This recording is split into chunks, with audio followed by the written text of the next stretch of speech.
Oh.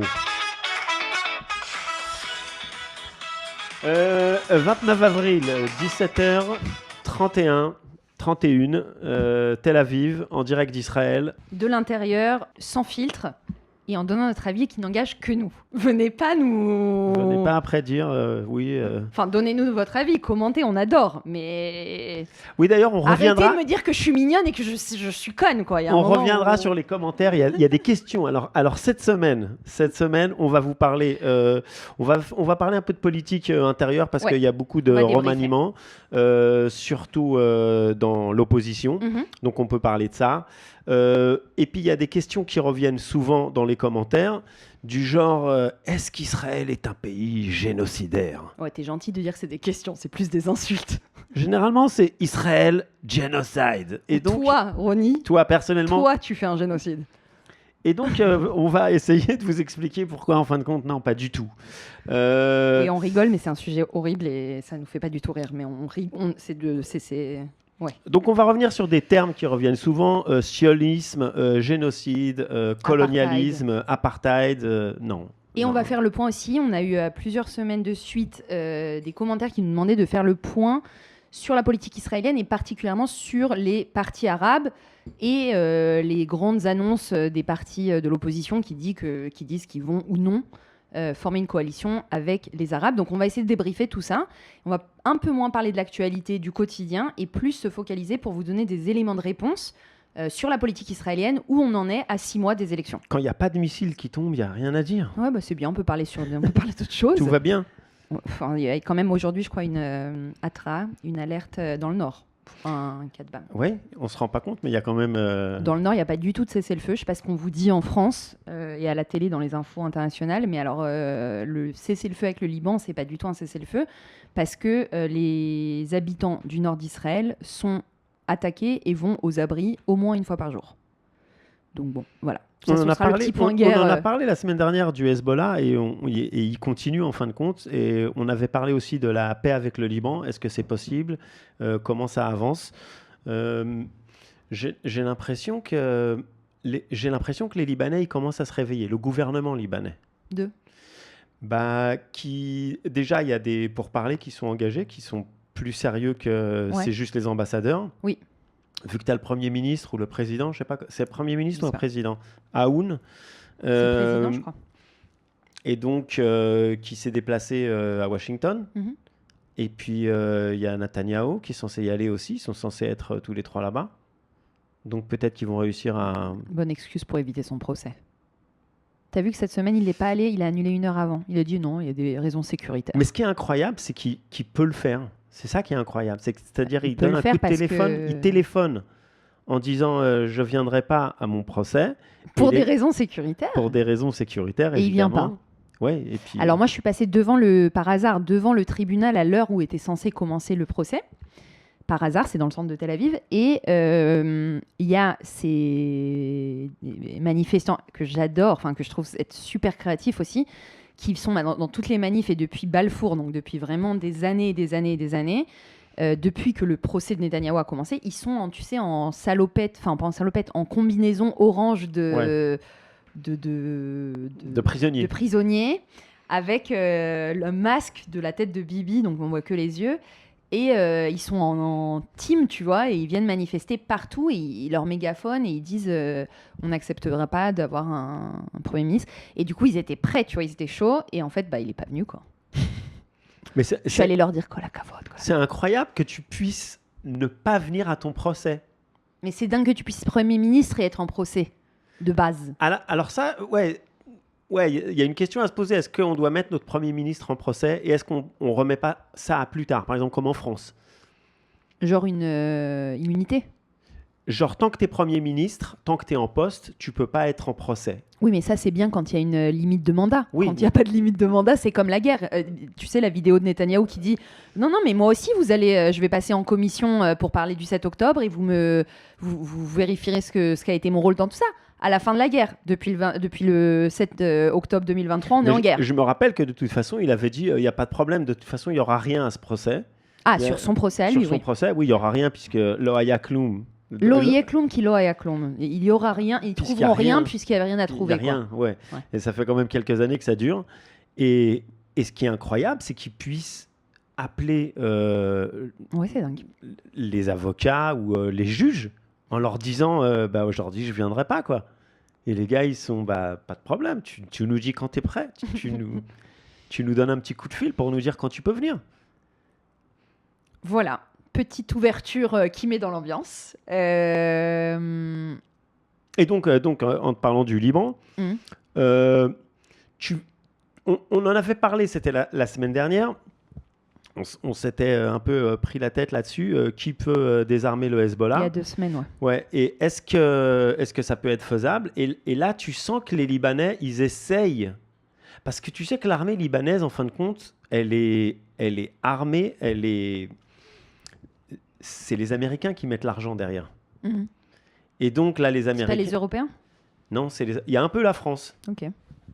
Mais c'est surtout les Américains. Bon. L'armement est... Ah, donc tu as changé d'avis, ça y est ? Non, mais là, pas du tout. Mais là, je sens que Trump, il est en train de leur dire, si j'ai pas de résultat, il y aura pas de... Il y aura pas de money. Il y aura pas de flouze, les gars. Je peux pas vous payer si vous faites rien. Parce qu'ils ont toujours des bonnes excuses. C'est-à-dire, j'avais lu un report la semaine dernière. Et en fin de compte, l'armée libanaise, ce que fait le Hezbollah, pour les gens qui ne savent pas, c'est dans les villages du sud Liban, c'est-à-dire ils vont chez les gens et ils font des caches d'armes chez les gens. Mm-hmm. C'est-à-dire ils déposent des missiles et tout ça dans les maisons. Et aussi des chrétiens d'ailleurs qui disent que... Surtout dans les villages chrétiens. Pourquoi ? Parce qu'ils savent qu'Israël va moins aller dans les villages chrétiens parce qu'ils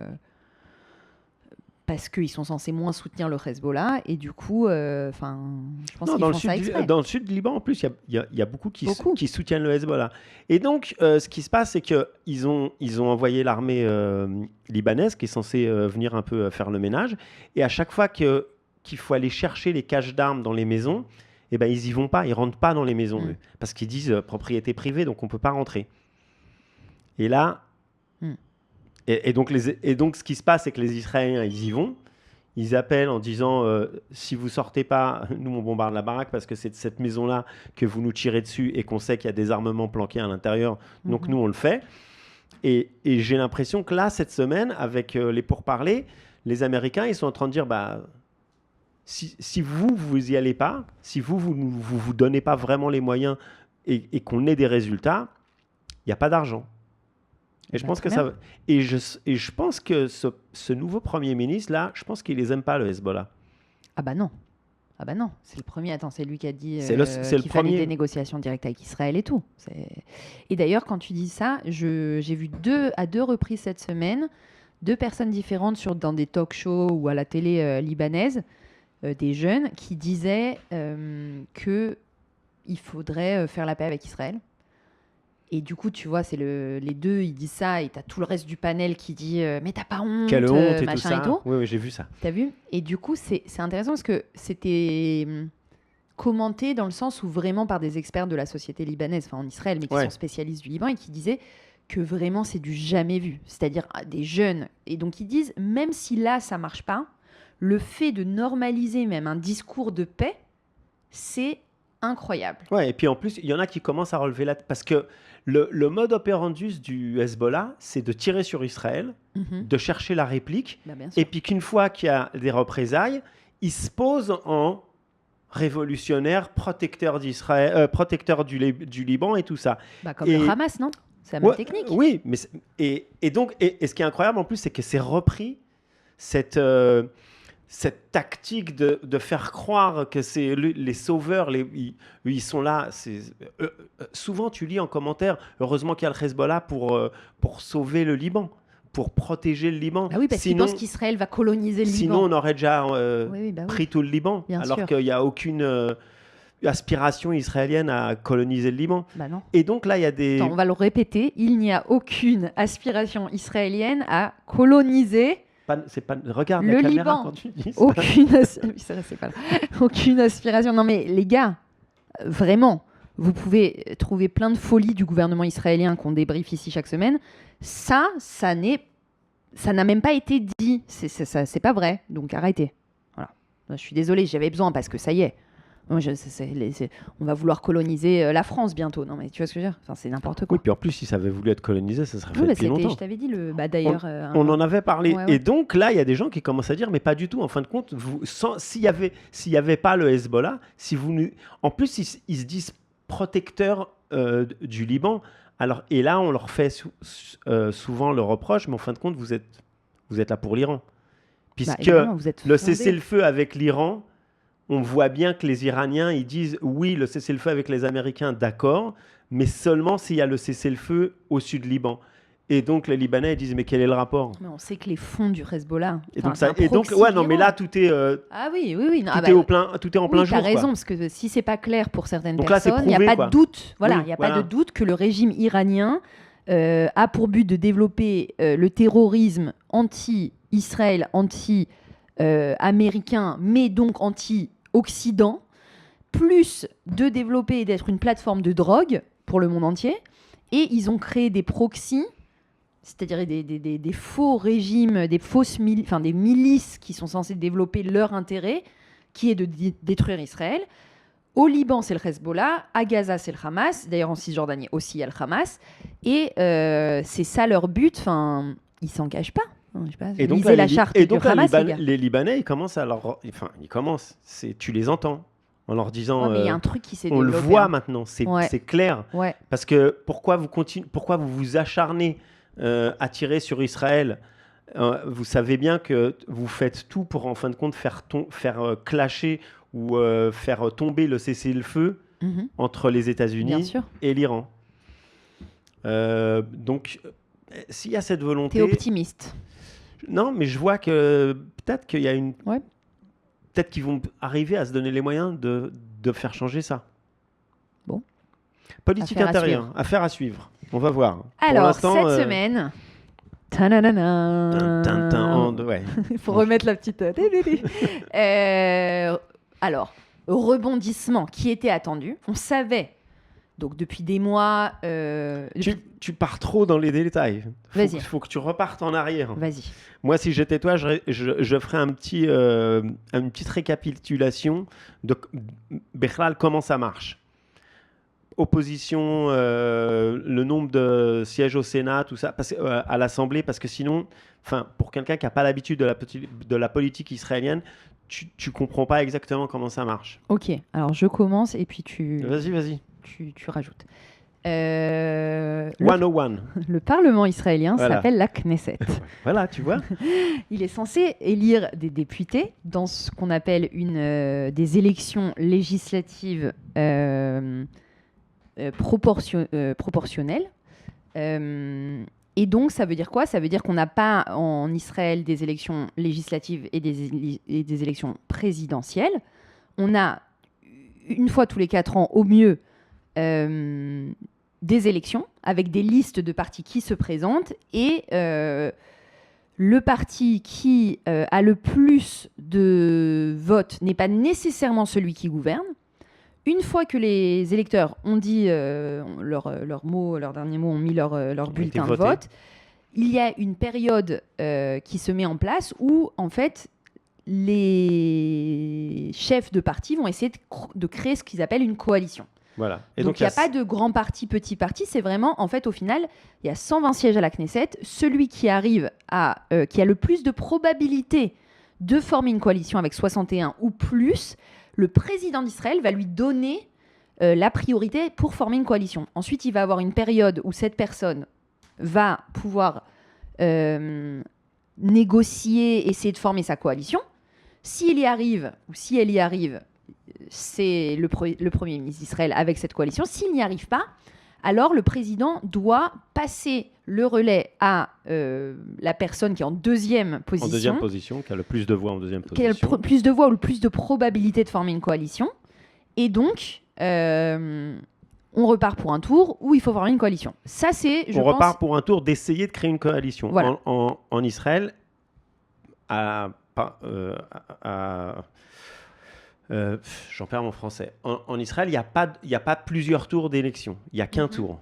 Alors en France, par exemple, il y a 2 tours. Ouais. C'est-à-dire, on vote et puis après, c'est les 2 premiers, les 2 plus grands partis qui sont tête à tête. Et donc, on refait un tour et donc on va choisir entre ceux qui restent. En Israël, il n'y a qu'un tour. Chacun reçoit un nombre de sièges et en fonction du nombre de sièges qu'il a reçu aux élections. Donc, il y a des petits partis qui vont avoir 4 sièges et il y a des grands partis comme celui de Netanyahou qui vont en avoir une trentaine. Et le président va donner un mandat à la personne, comme tu avais expliqué, qui a le plus de chances de créer un gouvernement, en lui disant essaye de t'allier à d'autres partis pour avoir 61 sièges ou plus. Et après, donc tout le monde est député. Donc tous ceux-là, les 120, ils sont tous députés. Et de ces députés-là, il va y avoir certains qui vont être ministres.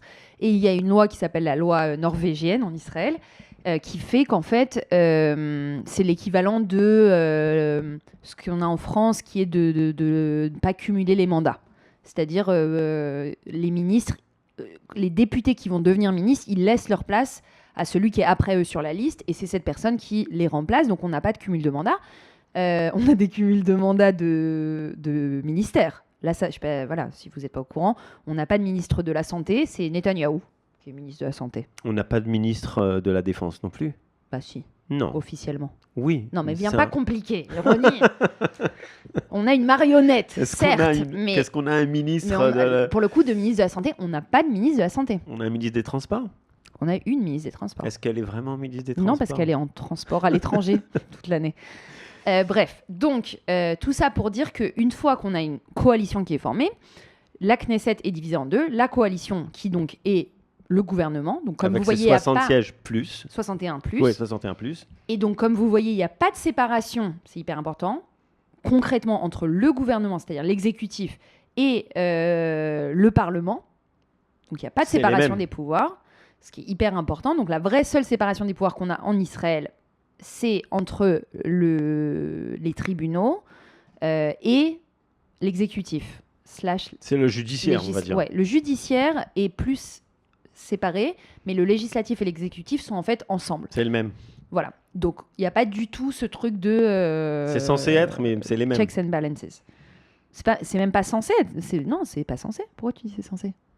C'est toujours comme ça. C'est censé avoir Moi, je trouve qu'il y a une logique dans ça aussi. Si les gens ne deviennent pas fous et dictateurs et qui veulent détruire la démocratie, le fait que tu aies reçu le soutien du peuple, donc l'exécutif, il donne la direction, le législatif, il fait les débats, il fait passer les lois, il a une majorité, il y a quand même une opposition qui vient dans les commissions débattre, etc. Mais au final, moi, je trouve que ça, pour le coup, de donner la possibilité de ne pas bloquer, c'est pas mal. C'est comme aux États-Unis. Avant les midterms, en général, le gouvernement et le législatif sont en général du même bord. Et après, s'ils font de la merde, à midterm, ils sont virés.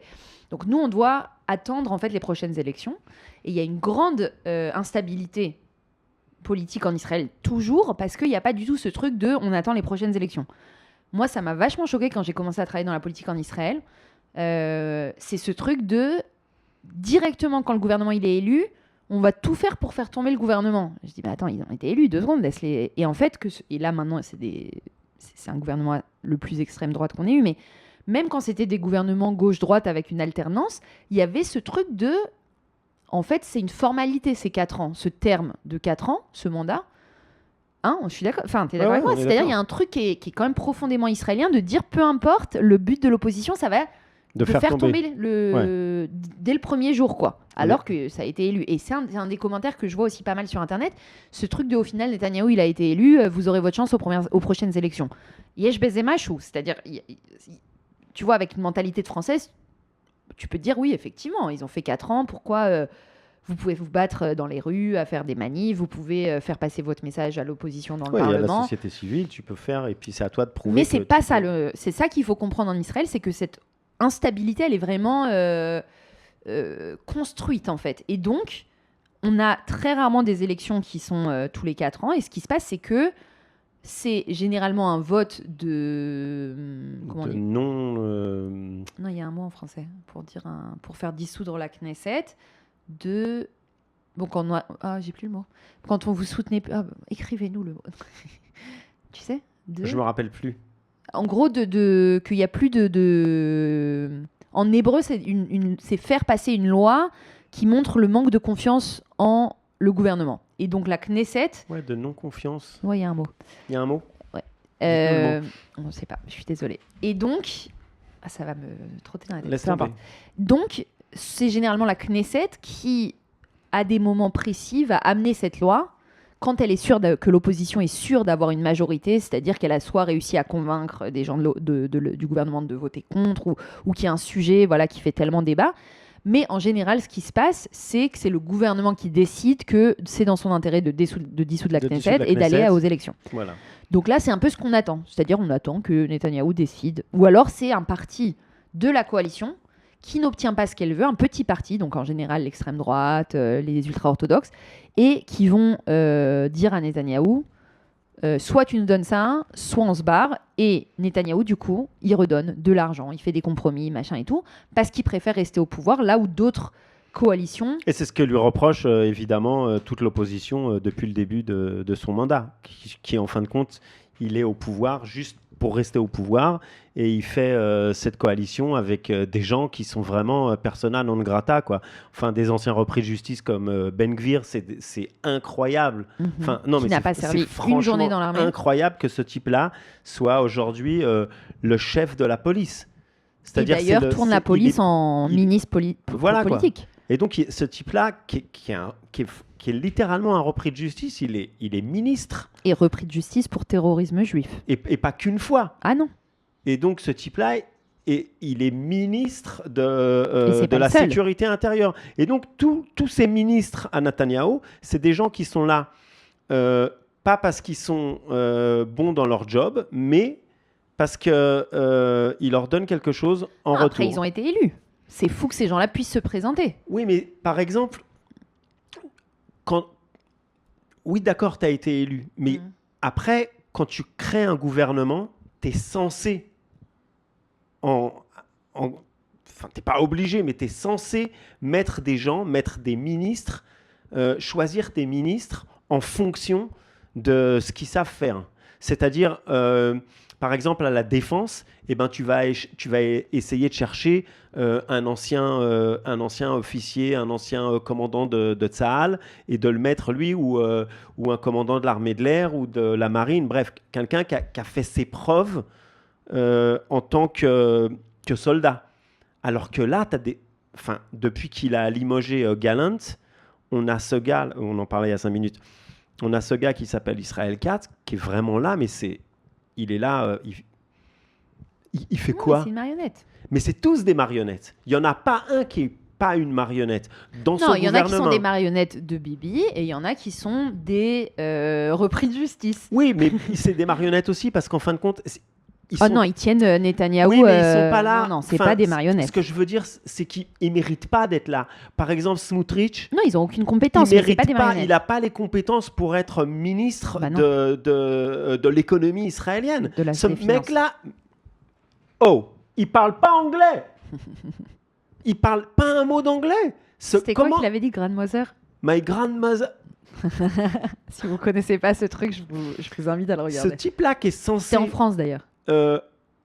Aller parler business avec tous les ministres... Non, il est pas ministre de l'économie, il est ministre des finances. Okay. Il est censé gérer le budget de l'État, c'est encore pire. Ok, mais donc tu es censé... Il a été dans des colonies, à une école religieuse, où il a été retrouvé avec des litres d'essence dans son coffre pour aller faire des attentats. Mais si c'était encore, tu vois, si c'était un IQ, quelqu'un qui a quand tu fais ça quand tu es ado, au lieu d'aller au lycée, tu peux pas être ministre des finances. Ce que je veux dire, c'est que lui, il n'a pas la carrure pour être ministre des Finances. Il n'a aucun background pour être ministre des Finances. La ministre des Transports, Miri Regev, qu'est-ce qu'elle fait ? Et c'est tous comme ça. Et le problème, c'est que quand tu as des gens qui sont mis les uns après les autres à des postes qui sont des postes en principe où tu es censé accéder grâce à la méritocratie et que tu n'as que des gens qui sont incompétents, non, mais ça se ressent. La méritocratie, le Likoud. Oui, mais ça se ressent à la fin dans toute la société, partout, quoi. t'as rien qui marche. Bah ouais. T'as tout qui part en... Mais c'est pour ça que je comprends pas que les gens ils vont continuer à voter. Et comme les ça. gens continuent à voter en disant oui, mais Netanyahou, c'est notre... Non, parce que tu sais ce qu'ils ont dit comme c'est notre argument sauveur. parce que quand même ça fait 20 ans qu'il est au pouvoir, donc fallait bien expliquer, donner une explication. Donc ils ont pris l'argument de Trump, le deep state, que en fait la raison pour laquelle rien ne fonctionne dans le pays, c'est parce que les employés d'État, les fonctionnaires, les hauts fonctionnaires dans les ministères, ils sont d'extrême gauche, ils sont contre Netanyahou. Mais donc... ça, c'est un argument qui marche pas après 20 ans.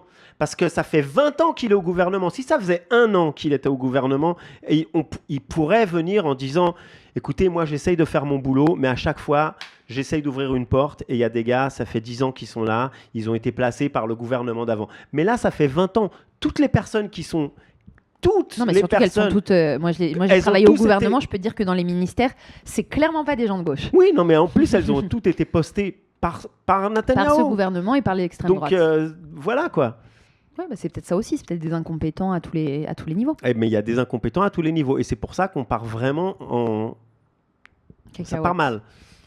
Et donc, ça, c'est le... Donc...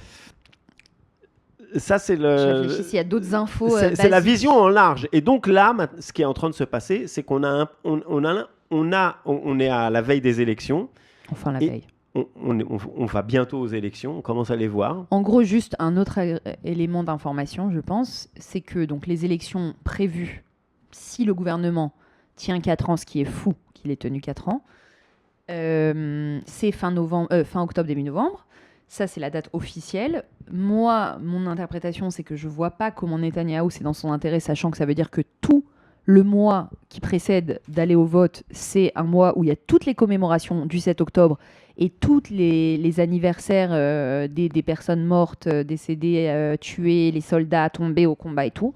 Je ne vois pas comment stratégiquement c'est dans son intérêt. Et encore une fois, comme on vous l'a expliqué, c'est un peu lui qui décide. Donc l'alternative, en fait, c'est quoi ?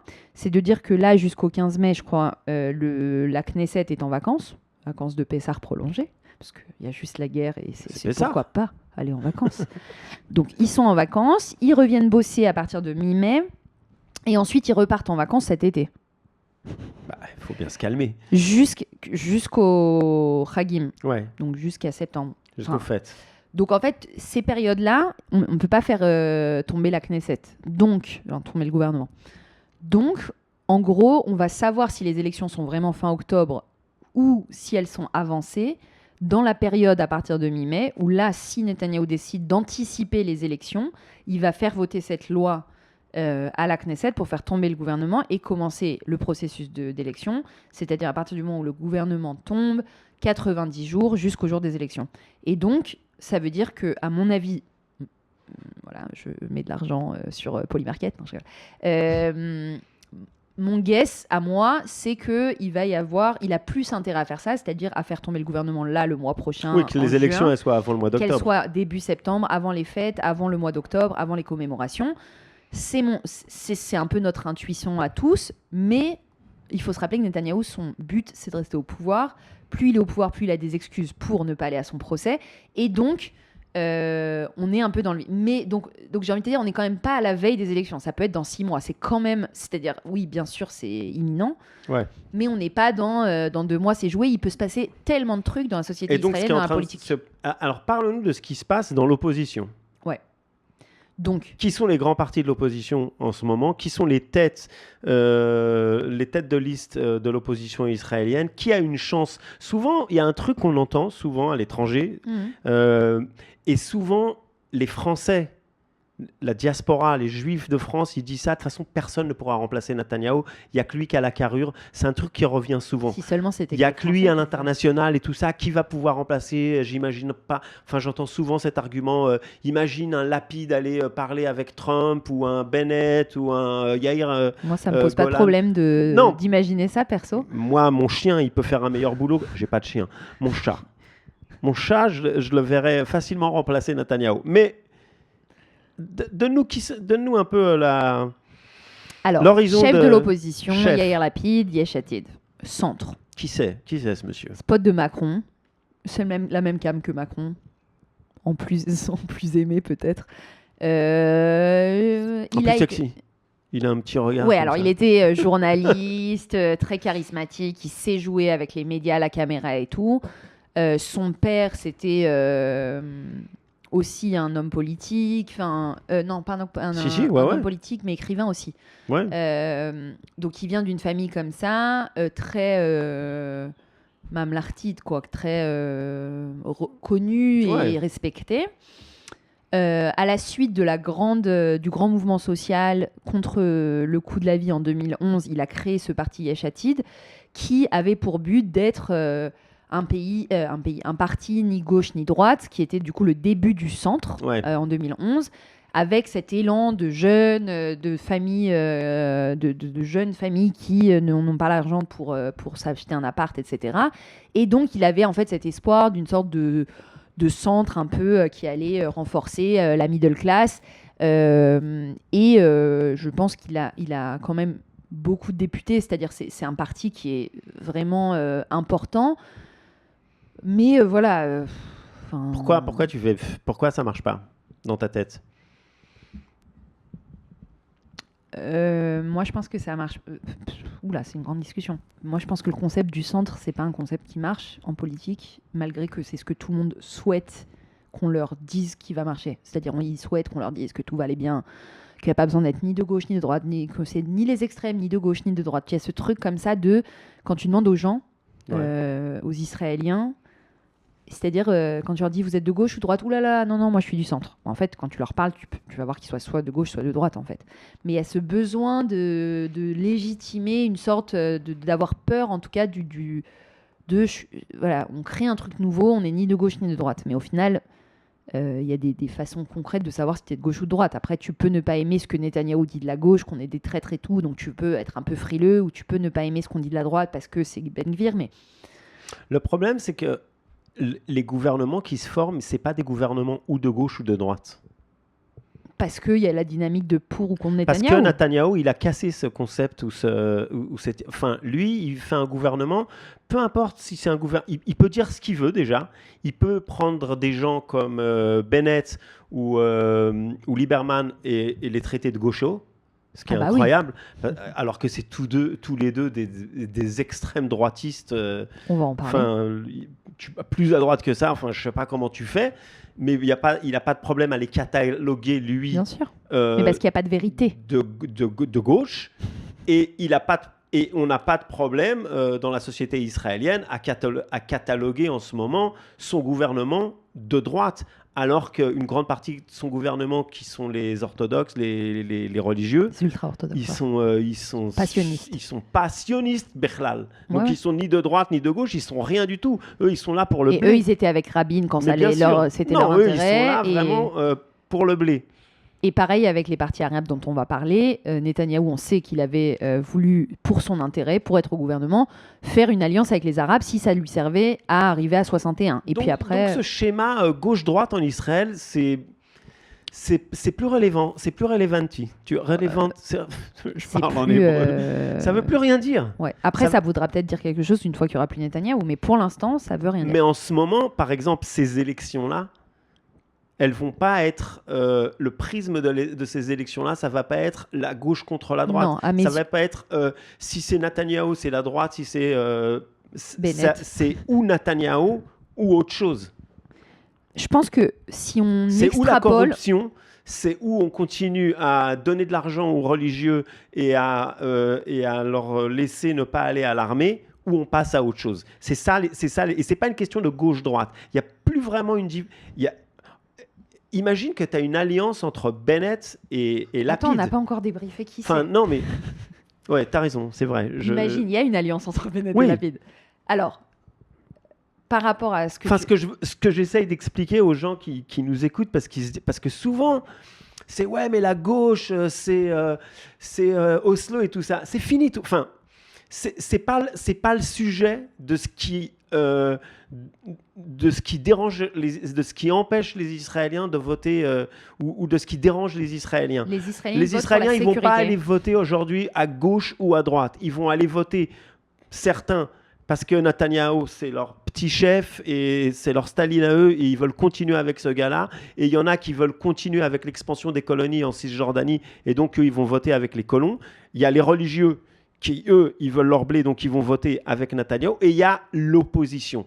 Mais il n'y a pas de vote, on va dire, sécuritaire.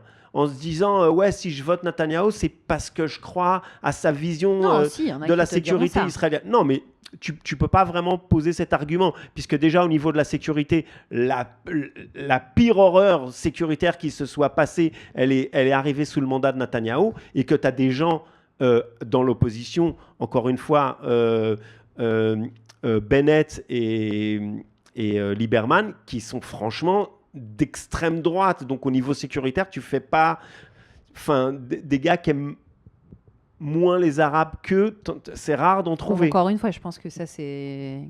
On est d'accord. C'est pas lié, tu vois. Oui, donc c'est-à-dire sécuritaire, t'as pas besoin d'être d'extrême droite. Au contraire. Non. Au contraire, l'extrême droite, ça, on voit le résultat. Non, mais soi-disant, quoi, on va dire. Mais tout à fait. Non, ce que je renforce ce que tu dis. Tu vois, tu vois ce que je présentes. Oui, tout à fait. Tu présentes les choses dans les termes qui sont utilisés au quotidien dans la société israélienne. Et les concepts et les stéréotypes que Netanyahou a réussi à mettre en place, que pour avoir la sécurité, il faut la droite avec l'extrême droite. Et au résultat, c'est le plus de morts, le plus de guerres, le plus d'insécurité qu'on ait jamais eu depuis la création de l'État d'Israël. Et d'ailleurs, il y a des chiffres qui ont été publiés cette semaine dans Yediot Aharonot, un journal, qui montrait, j'ai plus les chiffres exacts, mais en gros, il y a quelques années, il y a 5 ou 10 ans, c'était déjà Netanyahou, mais on était autour de 150 meurtres, assassinats dans la société israélienne par an. Société civile, on ne parle pas des non, assassinats, des attentats terroristes. On ne parle pas d'attentats terroristes. On parle aussi. Pas du 7 octobre, mais des attentats donc 150 morts. Et là, cette année, alors qu'on est quoi ? On est en avril, on est déjà à presque 300. Donc, sécurité, non. Il n'y a pas. Vraiment, alors là... Et donc, en fait, moi, j'ai l'impression que ces élections, quand tu disais à quoi elles vont se jouer, et tu as tout à fait raison que c'est pas gauche-droite, moi, j'ai l'impression que j'irais encore plus loin que ce que tu as dit. C'est-à-dire que d'habitude, ça se joue sur la sécurité, mais là, les gens sont tellement embobinés, j'ai l'impression, dans des mensonges, et ils sont tellement... on leur a tellement... lavé le crâne. Voilà. Que moi, j'ai l'impression que ces élections, elles vont se jouer vraiment sur quel Israël on veut. Est-ce qu'on veut Israël qui va être juif et démocratique et libéral et avec de la gauche, de la droite, des accords, etc., mais qui va mettre en priorité la sécurité, la démocratie, la séparation des pouvoirs, les Israéliens. Voilà, qui va mettre les Israéliens. Ou est-ce qu'on va aller sur quelque chose, une Israël qui est une vision pour Israël, qui est nationaliste et messianique et qui renforce les ultra-orthodoxes et les colonies. Et je pense que c'est aussi simple que ça au final. Oui. Et donc, en fait, on se rend compte que dans ces deux visions, on est aussi dans la merde parce que dans ce qui est aujourd'hui l'opposition, donc on a commencé à parler de leader de l'opposition, Yair Lapid, ils sont d'accord sur la direction, c'est-à-dire on veut Israël juif, démocratique et libéral. Mais dans cette vision-là, on n'est pas vraiment d'accord au-delà de ça. Et donc, la question, c'est est-ce qu'une coalition comme ça, elle peut tenir ? C'était aussi le cas de Memchelet Hachinouï, le gouvernement du changement, qui était une sorte, au final, de gouvernement d'alternance. Mais je pense que les Israéliens, aujourd'hui, ils leur demandent pas de faire de grands changements. Ils leur demandent juste déjà Enfin, il y a des problèmes qui sont tellement... qui font tellement mal à la société israélienne, que je pense qu'il y a beaucoup d'Israéliens qui demandent, qui veulent d'abord régler ça. Oui, mais ça, c'est une erreur. Parce que, excuse-moi... Et après, on discutera... Il n'y a pas de ça, parce que tu... C'est quoi ? Vas-y, dis-moi. C'est quoi, on fait ping-pong ? Okay, dis-moi des sujets. Un sujet, je te dis. Vas-y. Alors, quel sujet urgent ? Le prix de la vie en Israël. Ok. Est-ce que tu penses qu'on peut régler ce problème-là sans décider, si on prend l'opposition aujourd'hui, on a Yair Golan à gauche, centre-gauche, ouais, qui a une vision où l'État doit être presque Medinat Revacha, un État-providence avec une forte responsabilité de l'État, qui s'occupe de l'éducation, de la médecine, qui propose aux citoyens des services d'État très forts. Et Bennett, le high-tech chef de Cisjordanie dans son passé, qui a une vision ultra-libérale à l'américaine, dont ses parents ont fait leur allié des États-Unis, était en train de... et un Yair Lapid qui est aussi ultra-libéral. Je pense qu'on peut se mettre d'accord sur certains points. Sur certains...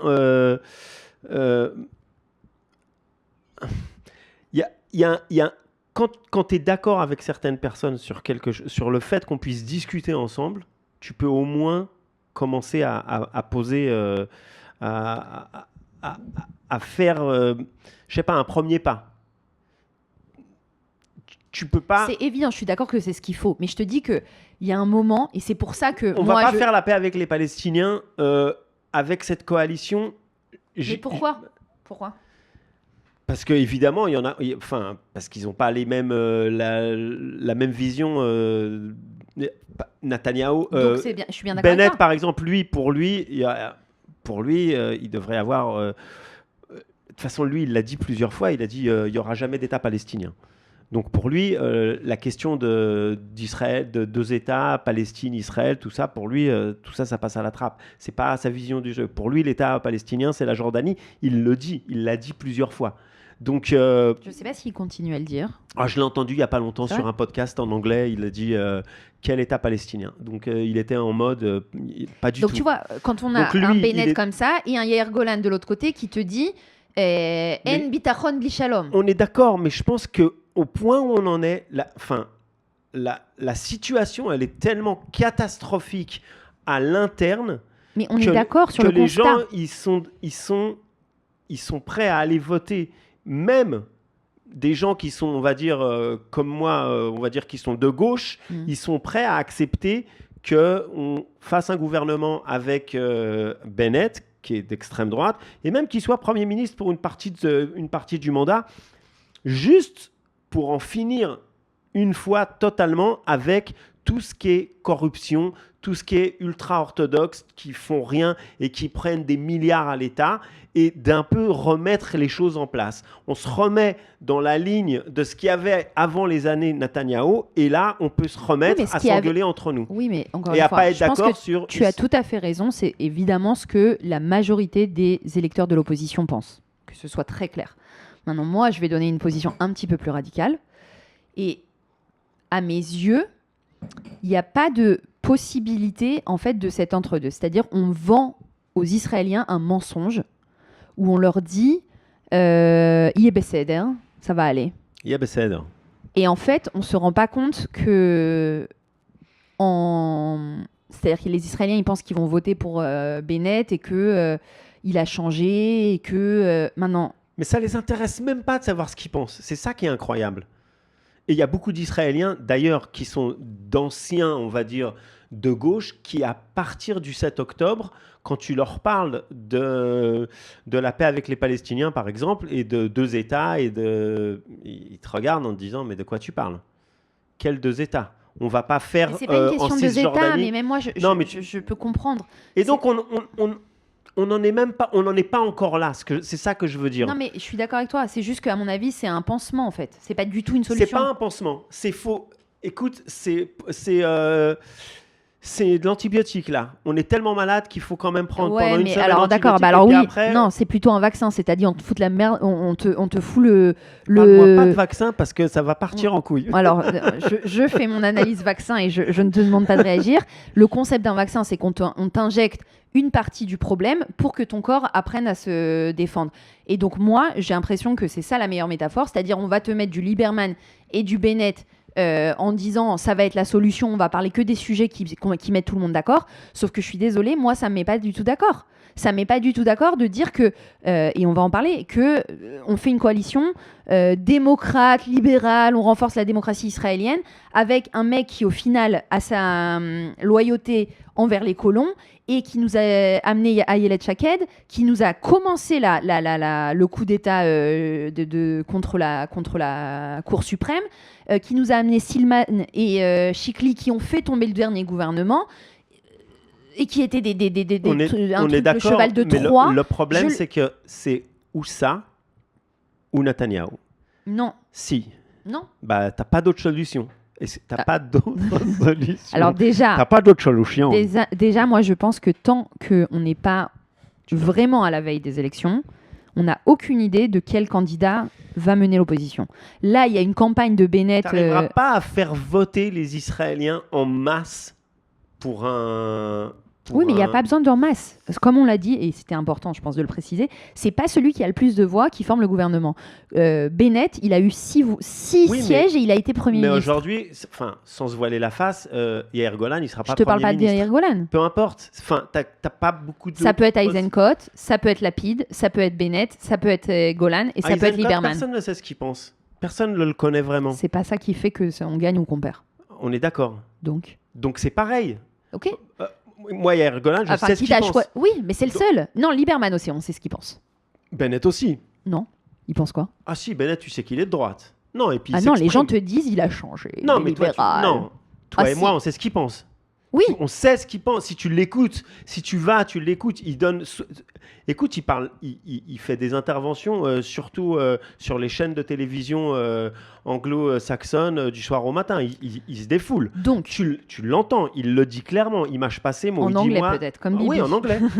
Non, il a un très bon anglais. Enfin. Non, je veux dire qu'en hébreu, moi j'entends Ardout, unité nationale, et on va faire que tous ceux qui payent des impôts et qui vont à l'armée seront mis en avant. Ce que je veux dire, c'est que si tu cherches à savoir ce qu'il pense... Oui, mais il cherche pas à savoir ce qu'il pense.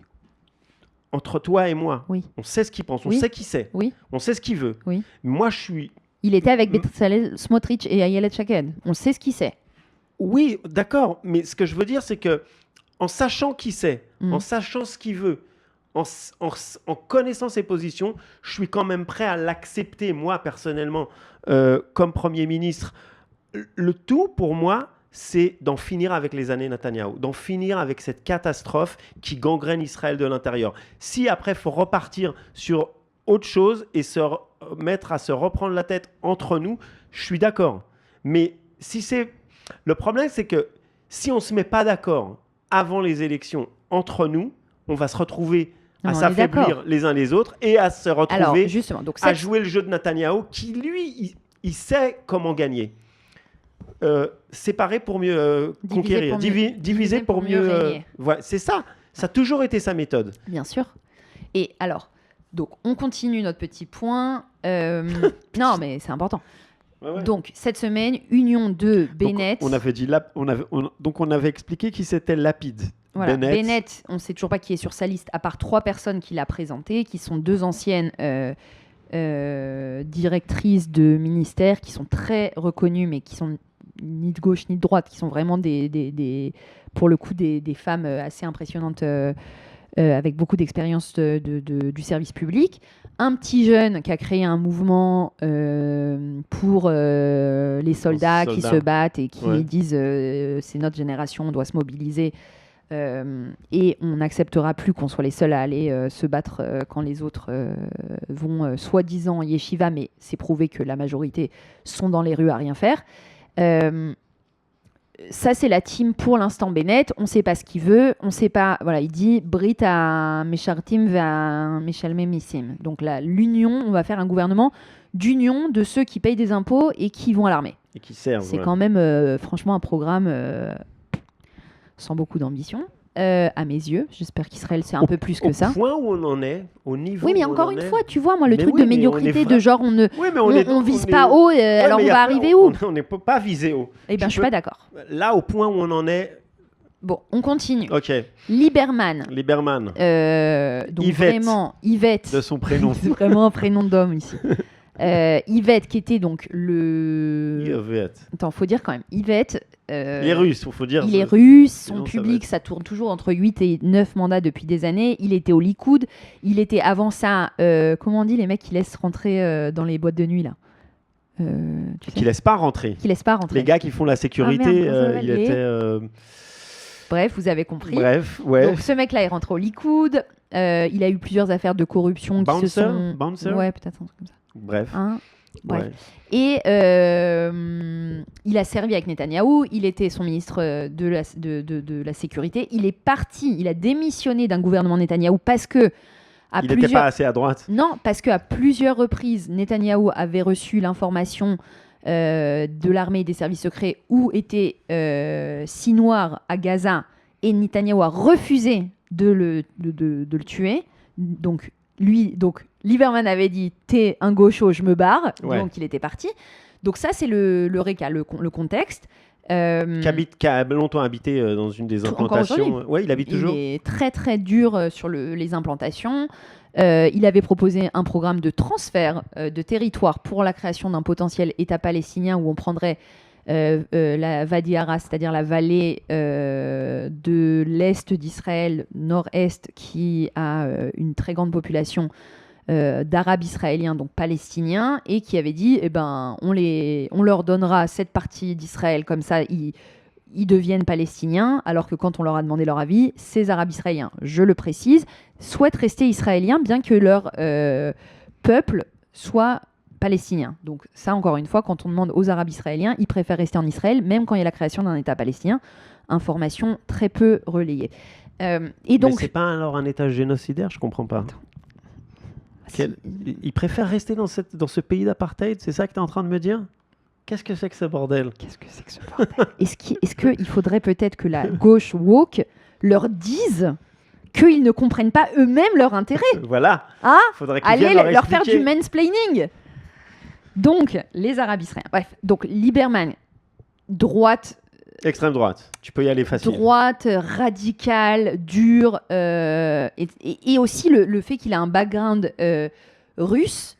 Donc, il a vraiment des électeurs, il fait ses campagnes en russe, il a vraiment des électeurs qui sont issus de l'ALIA. Ancien ministre de la Défense. Ouais, il a des électeurs qui sont issus de l'ALIA des années 90, après la chute du mur de Berlin, où il y a eu 1 million de Russes qui sont venus, de Juifs russes qui sont venus s'installer en Israël. Et donc, il a ce public-là, donc il est assez stable sur les sondages depuis toujours, en fait. Depuis qu'il se présente seul, ce truc Israël Beitenu, Israël notre maison, ça s'appelle son parti. C'est très stable. Et lui, en fait, depuis, c'est un des mecs qui dit le plus que Bibi est corrompu, qu'il est hors de question et qui veut un gouvernement de droite, et qui pousse le narratif de « il faut surtout pas se mettre dans une coalition avec des Arabes ». Bien qu'il l'ait fait dans le même Shalet Hashinu et le gouvernement du changement. Donc, on a dit Bennett, on a dit Lapid, Lieberman, il nous reste Eisenkot et Golan. Eisenkot, ancien chef d'état-major de l'armée, très aimé. Il a perdu son fils, je pense que c'est un des trucs que les gens connaissent plus sur lui, donc il a perdu son fils au combat après le 7 octobre à Gaza. Et le fils de sa sœur. Et 2 de ses neveux. Wow. Donc vraiment, famille très, très endeuillée, de gens qui ont servi, qui ont beaucoup donné pour Israël, pour la sécurité d'Israël. Il est un peu nounours, comme ça, les gens l'aiment bien. Moi, je fais pas mal de sondages comme ça, un peu où je demande autour de moi. Il a une bonne tête. Il a une bonne tête. Tout le monde dit ouais, il a l'air sympa. Donc encore une fois, et son message principal, c'est Ardout, Ardout, Ardout, unité, unité, Beyachad, unité. Beyachad, c'est le nom de son parti, ensemble. Non, Yachar. Droit. Voilà. Donc, ah oui, parce que maintenant, il n'y a plus de nom. Vous savez, donc, comme on vous a expliqué le concept des élections, il y a énormément de petits partis. Et donc, en fait, moi, j'ai aidé à la création du parti avec Yair Golan, donc les démocratim.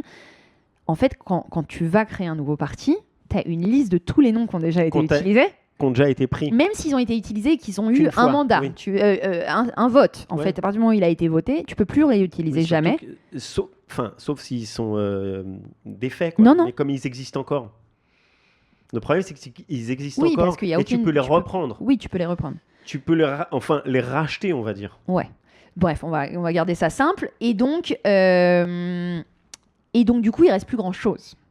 Donc, là, Eisenkot, il nous a sorti il y a quelques mois son nouveau parti. On ne sait pas ce qu'il veut, on ne sait pas ce qu'il propose. Hier ou avant-hier, il a dit qu'il a pris une nouvelle personne, Merido, qui est le fils d'un ancien ministre du Likoud, qui était lui, donc ce mec-là, un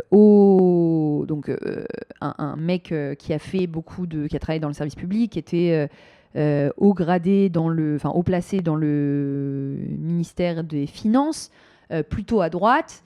Et donc, voilà, lui et Bennett, ils ont un peu la même stratégie. Ils nous dévoilent des trucs au compte-gouttes, ils nous amènent des gens un peu connus. Ça donne l'impression qu'ils vont faire, comme tu le dis, réparer le pays, prendre des gens qui savent travailler. On est là pour bosser, on est là pour servir les Israéliens. On n'est pas là pour faire de la politique. Non. Moi, I don't buy it. Plus tard. Non, je pense jamais. Moi, je suis d'accord. Et on a Gantz aussi qu'on a oublié, qui est opposition-coalition, parce qu'en fait, il se met à chaque fois avec Bibi. Moi, je préfère. Il est sous Gantz, c'est le cheval de Troie. Ouais, enfin, il sert plus à rien. Il est à moins d'un mandat dans les sondages. Ouais. Alors, faut expliquer que si dans les sondages, si t'arrives pas à avoir au moins 4 mandats, tu peux pas faire partie de la Knesset. Alors ça, c'était donc une loi qui a été faite avec l'établissement d'un seuil d'éligibilité. Donc c'est une loi que Lieberman avait fait passer, avec pour but à l'époque de bloquer les Arabes qui étaient donc 4 partis jusqu'à aujourd'hui, 3 ou 4 partis, donc qui se divisaient les voix, et donc ils arrivaient toujours autour de 3, 4 mandats. Et donc, il avait dit, on va faire passer ça, et comme ça, ceux qui n'ont pas 4 mandats, ils sont... Voilà, tous, juifs et arabes. Donc, tous les votes qui ont été donnés pour ces partis-là, ils partaient à la poubelle. Et donc, les partis arabes ont fait ce qu'il fallait faire, ils se sont unis. Sauf que cette fois-ci, on va vous en parler, ils n'y arrivent pas, ils ne se mettent pas d'accord. Donc, c'est encore un truc. Bref, Gantz, moi, je le mets de côté. Le jour où il dépassera le seuil d'éligibilité dans les sondages, on vous en parlera. Et on a donc Yair Golan, avec qui je travaille, que je soutiens. Voilà, je dévoile la réalité, comme ça vous allez voir à quel point je donne un avis qui est complètement subjectif, qui est pour moi l'espoir de ce pays, héros du 7 octobre, 38 ans dans l'armée, connu pour ce qu'on vous avait expliqué, Neumata Alichim, le discours qu'il avait fait à Yom HaShoah il y a 10 ans, qui avait annoncé le fait que dans la société israélienne, il y avait une montée d'un extrémisme nationaliste, religieux, suprémaciste. Suprémaciste. Et il l'avait dit d'une façon complètement apolitique, parce que c'était son analyse militaire, et ça a fait de lui la cible numéro 1 de Netanyahou. Depuis, ancien du Meretz, et il a repris donc le Meretz, le parti travailliste, et les responsables, les leaders du mouvement de protestation. Il en a fait un parti, les démocratim, et qui est un peu, il faut le dire, lui et peut-être vraiment Lieberman, les seuls où on sait ce qu'ils proposent et ce qu'ils refusent. Et Golan, c'est le seul qui aujourd'hui, de tous ces gens-là, dit clairement pour sauver Israël, il faut être une démocratie. Pour être une démocratie, il faut donc avoir un gouvernement qui va représenter toute l'opposition, y compris les partis arabes qui reconnaissent la légitimité d'Israël et qui ont des citoyens qui ont besoin qu'on s'occupe d'eux comme tous citoyens, avec leurs réalités et leurs besoins. Quand on dit les Arabes, c'est musulmans, chrétiens, druzes, tcherkessis, et donc c'est vraiment une diversité. Et ils représentent 21 ou 22% de la société israélienne. Ouais. Donc Golan, il dit... un Israélien sur 5. Si ces gens-là sont contre Netanyahou... Tu es en train de me dire qu'un Israélien sur 5 sont arabes ? Bah oui. Mais on avait dit apartheid. Et ils ont le droit de vote. C'est incroyable. Incroyable. On nous cache la vérité. Et donc, voilà, donc on en est là. La grande question, c'est effectivement autour de... En fait, le narratif qui est construit autour de Lieberman, Bennett, c'est vraiment ce truc de... On va faire une coalition avec que des sionistes. Ouais. Donc les Arabes, ils ne sont pas sionistes. Sauf que les partis arabes, 3 au moins sur 4, reconnaissent la légitimité d'Israël à exister. C'est pas une question. Il y en a qui sont plus sionistes que les orthodoxes en tous les cas. Ça, c'est sûr. Il y en a des Arabes qui vont à l'armée, par exemple, les Druzes. Oui, les Druzes font l'armée. Même plus, les hommes Druzes font plus l'armée en pourcentage que les Juifs. En plus, chez les Druzes, l'armée, c'est vraiment une catapulte sociale, on va dire. C'est vraiment un tremplin. Ça les aide à l'insertion dans la société israélienne. Il y a beaucoup de Druzes qui sont officiers dans l'armée. Start-up, compagnie. Qui sortent après et qui sont complètement intégrés. Et les Bédouins aussi, les musulmans bédouins dans le sud et dans le nord, ils s'engagent énormément. Et du coup, c'est vraiment des proportions, comme tu dis, où ces gens-là s'engagent plus que des ultra-orthodoxes. Donc c'est complètement fou. Peut-être que l'apartheid, en fait, c'est les ultra-orthodoxes qui se créent eux-mêmes leur isolement. Donc c'est peut-être eux, au final, qui reçoivent tous les droits et sans jamais avoir de devoirs. Bref. Et donc voilà, donc on a cette coalition cette opposition, on espère créer une coalition, mais qui sont la moitié, on ne sait pas ce qu'ils veulent. Ouais, il faudrait qu'ils arrivent à se mettre d'accord. Voilà. Et pour réussir les voix. Voilà. Ils se divisent les voix. Donc, ça fait des mois que Yair Golan dit qu'il va falloir y avoir des unions parce qu'on ne va pas pouvoir faire les mêmes erreurs qu'on a fait dans le passé.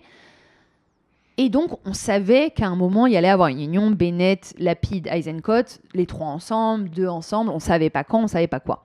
Et donc, cette semaine, ça s'est produit. Bennett en tête de liste, Lapid en 2e. Lapid qui annonce qu'il est prêt même à être 3e si Eisenkot les rejoint. Alors que je pense qu'il ne veut pas. Eisenkot. Je pense qu'Eisenkot, il ne veut pas. Ouais. Et moi, je vais te dire... Il se place plus à droite que... voilà. En fait, c'est ça son truc. Et moi, là, je pense qu'il est plus... C'est une meilleure stratégie. C'est-à-dire que j'ai pas trop compris la logique de Bennett et Lapid. Lapid qui est vraiment le centre dur. Bennett qui essaye de se vendre centre droit. Mais non, en fait, t'es clairement de droite. Et du coup... Il y a une sorte de mix comme ça un peu bizarre où en fait ils vont donc aller sur les votes du centre droit. Moi je pense que c'est intelligent. Attends, juste fini, après tu dis pourquoi tu penses pas. Et donc du coup, moi je pense que le but c'était de faire une union Eisenkot-Lapid, qui est vraiment le centre droit, et de laisser Bennett et Lieberman prendre les voix de la droite qui est contre Netanyahou, parce que les gens de droite, ils détestent Lapid. Et donc faire une union, en fait, au final, tu vas pas du tout augmenter tes voix. Et d'ailleurs, on l'a vu dans les derniers sondages, depuis l'union de Bennett et Lapid, ils ont moins de votes, pas beaucoup, hein, moins de mandats, moins de sièges ensemble que séparés. Donc moi, ça vient confirmer mon analyse qu'en fait, c'est une erreur et que ça va pas nous rajouter des votes. Au contraire, à part si effectivement Eisenkot va à droite et prend ce truc-là.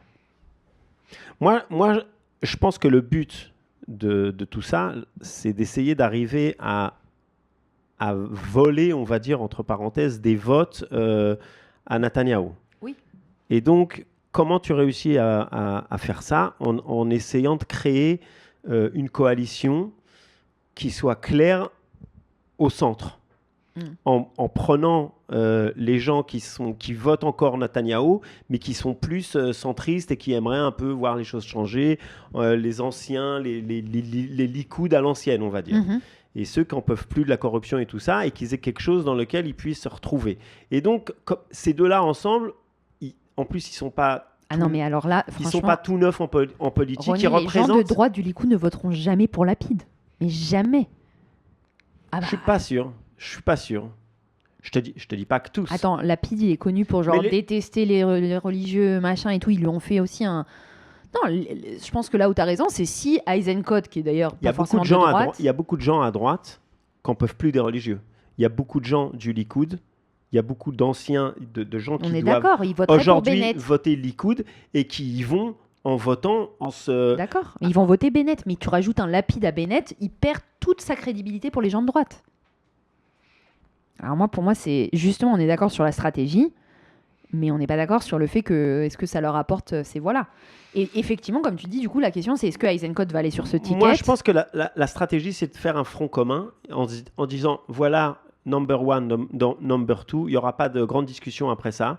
Et donc, s'il y a un seul ticket, il y aura moins de votes qui seront qui ont le potentiel d'aller à la poubelle. Parce que si, par exemple, tu passes pas tes 4 mandats, et ben tous les gens qui ont voté, par exemple, pour on va dire pour un Bennett qui n'arrive pas à avoir ses 4 mandats, ou un Lapid, ou peu importe. Oui, Lapid, il n'était pas loin. Je donne ça comme exemple. Et ben tous ces votes-là, en fin de compte, parce que après, tu te retrouves à faire un vote stratégique en te disant...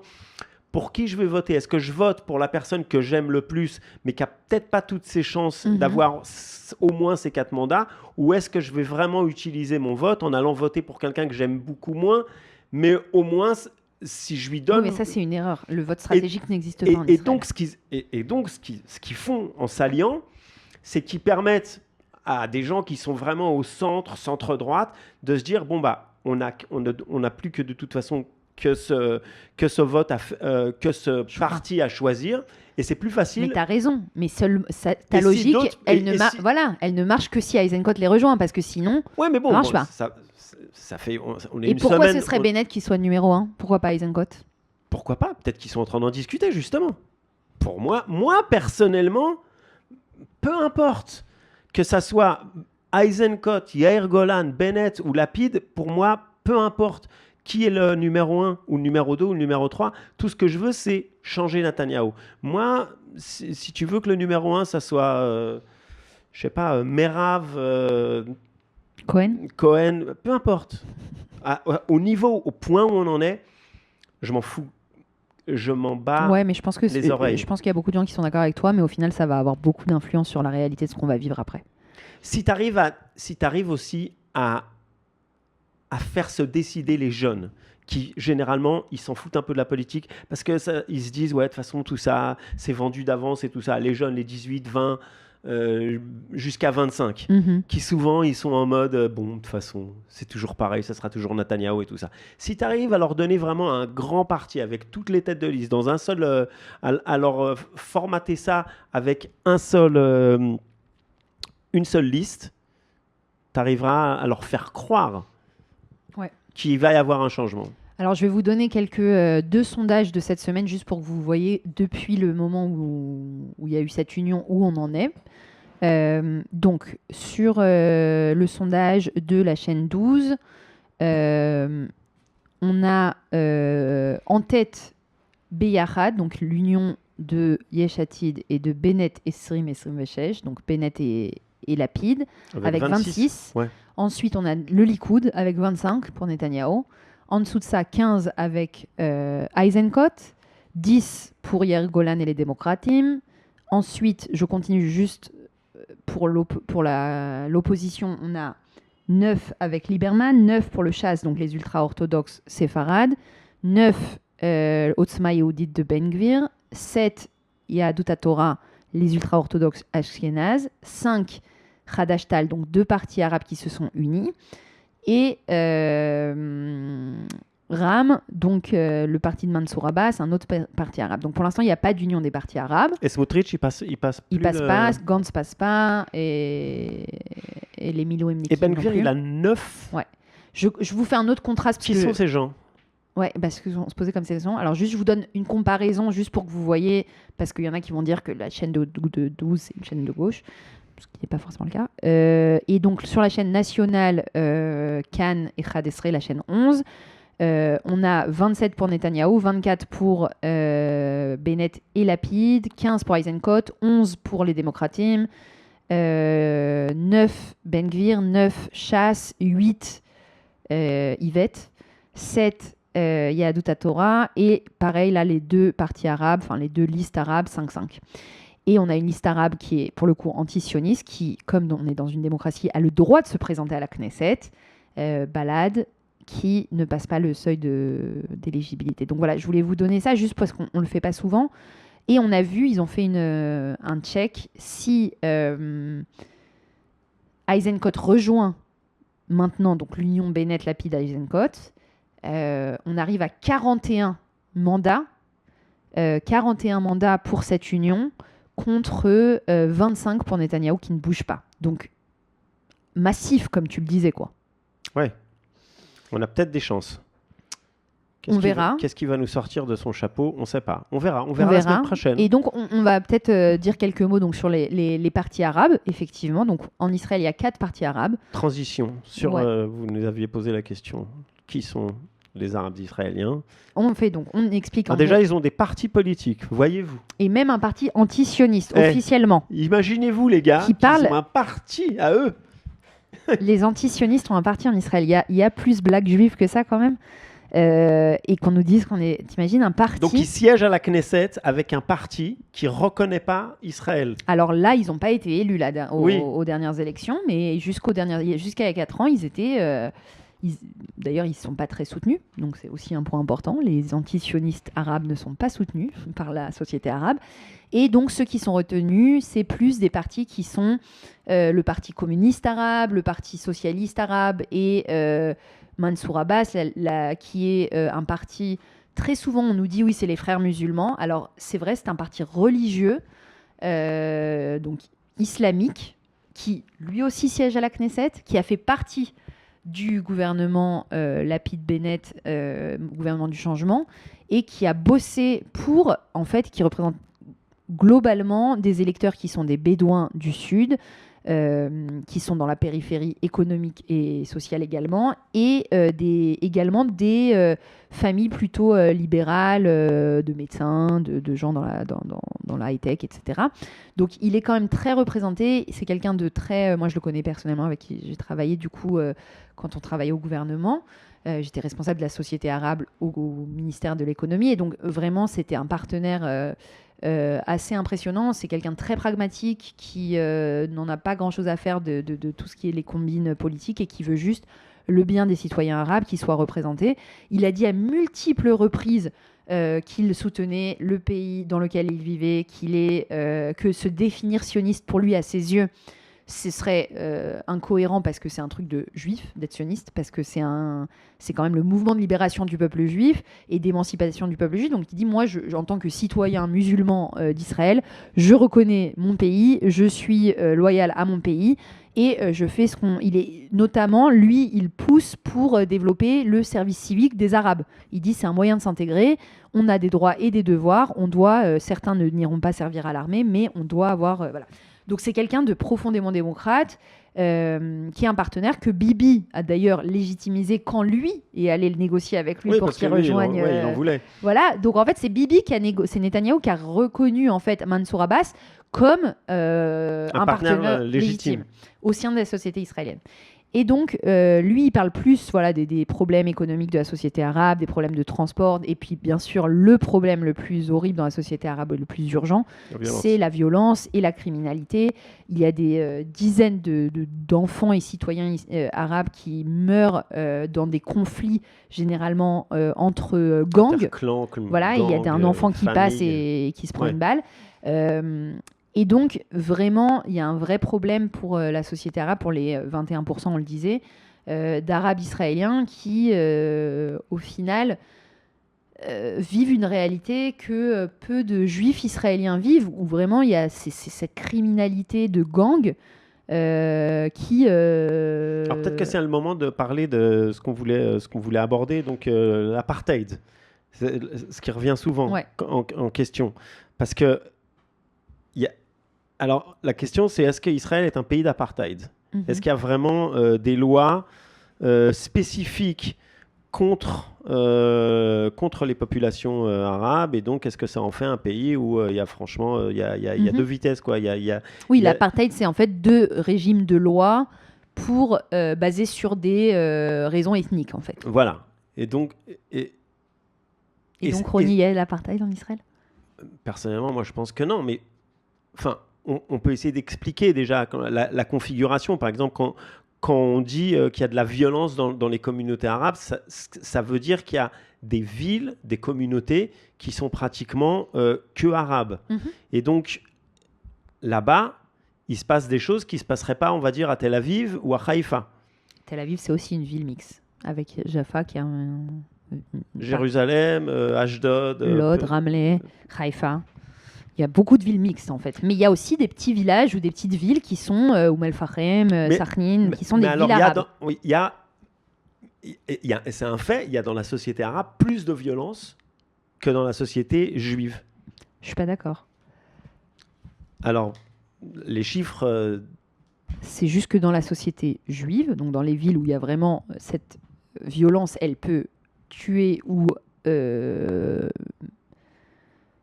avoir un impact sur des villes juives, il y a de la police qui met en place, qui fait son boulot, quoi. Alors on est d'accord, oui. Donc non, mais c'est important. Oui. Tu vois. Non, c'est-à-dire qu'il n'y a pas plus de violence, il n'y a pas plus de criminalité, il y a juste moins de sécurité et moins de... Comment on dit c'est moins pris en charge. Ouais. Non, pas pris en charge. C'est moins... Que la police, elle ne fait pas son boulot. Oui, il y a moins de patrouilles, il y a moins de police, il y a moins de... de prise en charge de tout ce qui est c'est-à-dire il y a des tirs à minuit, intérieure. Il y a un commissariat, donc avec des commissariats très souvent dans les villes arabes, les flics qui sont arabes, donc ça aussi, pas très apartheid. Donc les flics qui parlent la langue et qui du coup connaissent plus la culture, ils sont dans ces commissariats, ils entendent des tirs, ils sortent pas, ils ont peur. Les familles, elles ont peur de laisser leurs enfants aller à l'école. Et la police, en fait, tu sais, c'était comme, il y a eu des fois des annonces comme ça, ouais, il y a pas d'État à Saint-Denis, tu vois, on laisse tout faire, etc. Je pense que c'est un peu dans ce domaine-là, c'est-à-dire, il y a des endroits où, en fait, la police, c'est un peu un non-lieu. C'est les territoires perdus. Ouais. Et donc, comme c'est plus par cynisme, je pense que comme de toute façon la société arabe, ils vont pas voter en masse pour le gouvernement, alors que c'est pas vrai, il y a beaucoup d'Arabes qui votent pour le Likoud, et plusieurs dizaines de milliers, du coup c'est pas leur public, c'est pas leurs électeurs, et du coup ils mettent, au lieu de mettre des budgets pour aller protéger tous les citoyens de façon égalitaire ou même pas égalitaire, là où il y a le plus de besoin d'envoyer le plus de trucs, ils le font pas. Parce qu'encore une fois, c'est un gouvernement qui pense à son intérêt avant de penser au bien des citoyens. Donc ça, sur ce sujet-là, je pense que, encore une fois, c'est quand ils disent apartheid, je pense qu'ils parlent plus de est-ce qu'il y a des lois différentes. Non, je parlais juste des violences et du fait qu'il y ait beaucoup de morts dans la société civile arabe qui sont dues aux violences gang,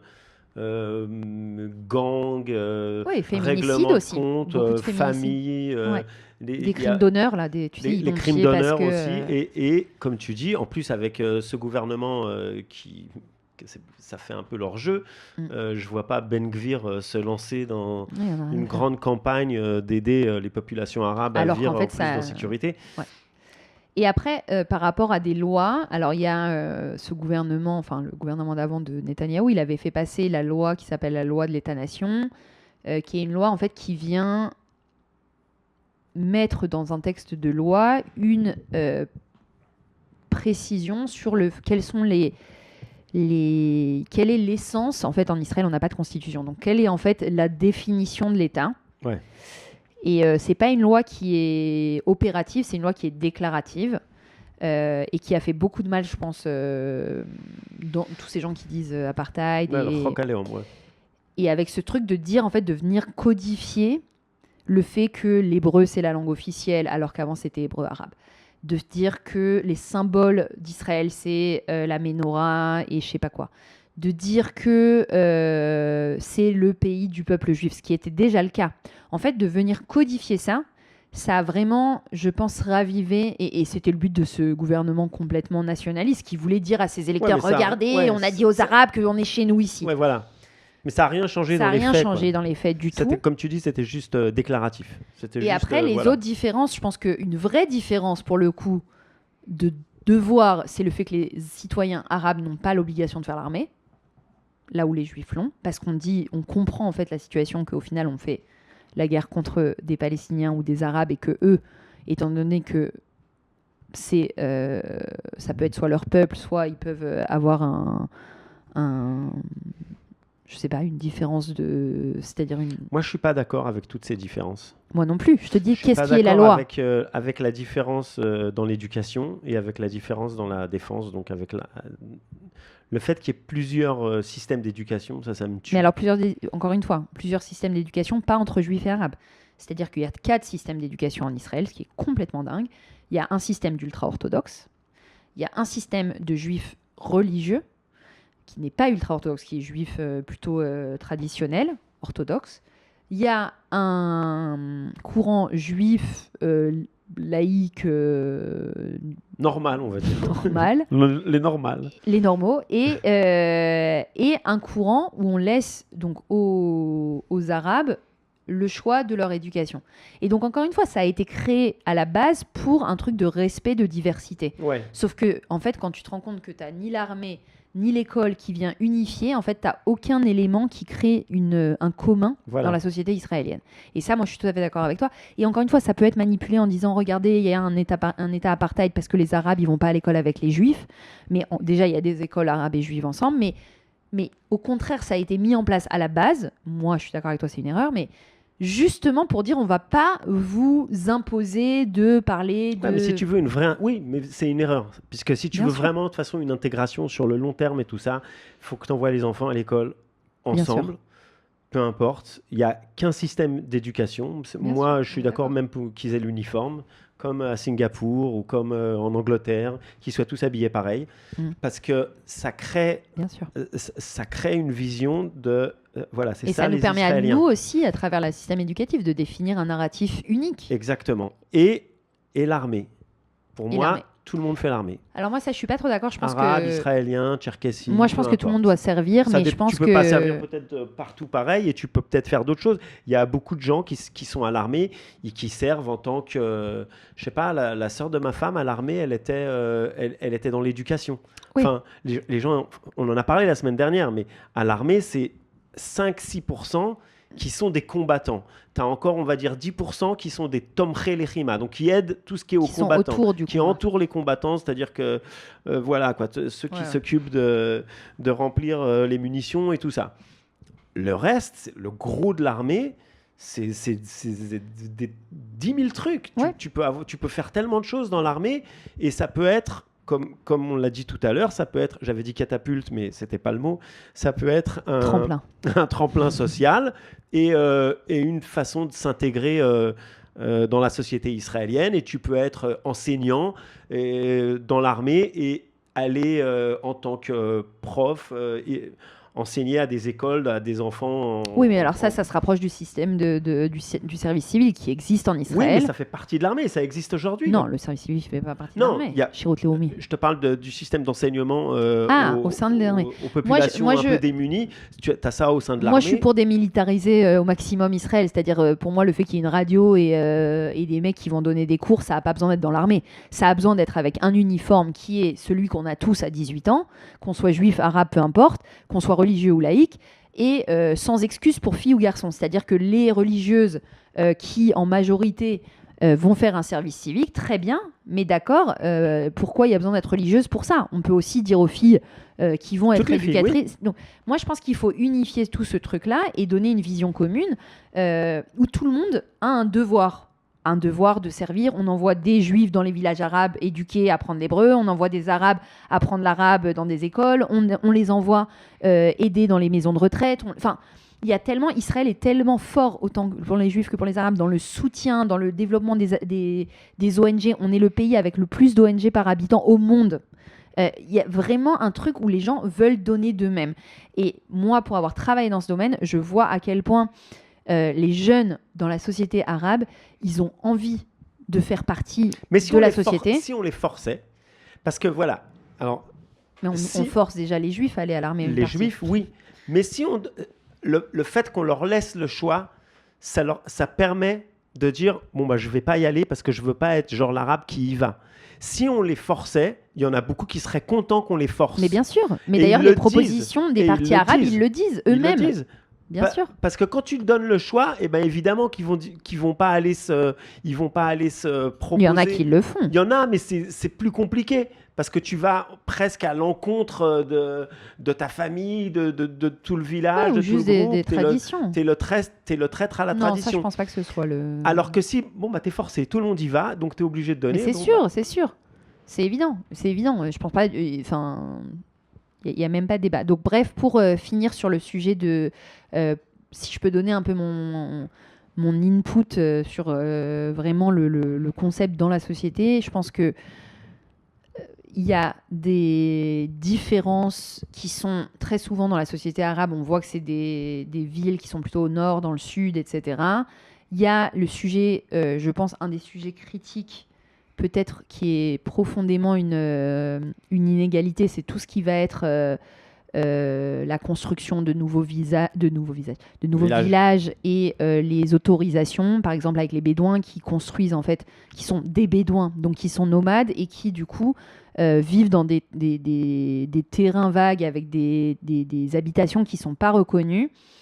Et ça, pour le coup, je pense que c'est vraiment une politique de droite, voire d'extrême droite, que de ne pas reconnaître ces villages pour ne pas avoir à leur donner tous les services d'État nécessaires et pour ne pas... Mais après, c'est des gens qui votent. Donc, c'est-à-dire, il n'y a pas du tout ce truc, comme les gens l'imaginent, d'une différence de droit.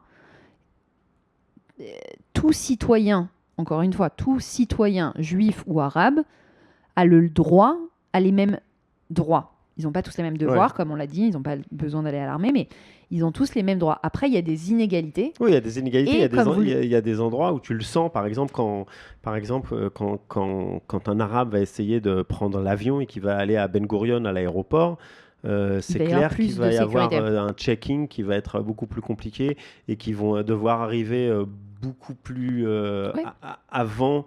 Il y a une méfiance. Il y a une méfiance, il y a une réalité d'un pays en guerre, avec 21% de la société israélienne qui se définit pour sa grande majorité en tant que palestinien, qui fait partie du peuple palestinien, mais qui est citoyen israélien.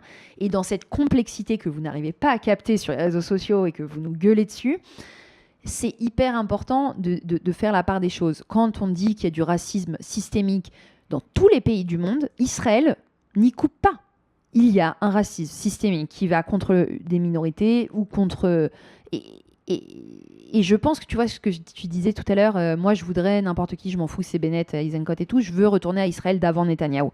Moi je veux pas retourner à Israël d'avant Netanyahou. Je veux créer un nouveau Israël et c'est pour ça que j'ai peur de Bennett et Lieberman parce que eux ils veulent pas la même chose que moi. Eux ils veulent nous dire que il y a 20 ans avant Netanyahou, on était un pays 100% démocratique, 100% égalitaire, 100% non, c'est clair que non, enfin. Et 100% sécuritaire. Non, on vivait pas en sécurité, on vivait avec une guerre permanente mais qui avait des breaks.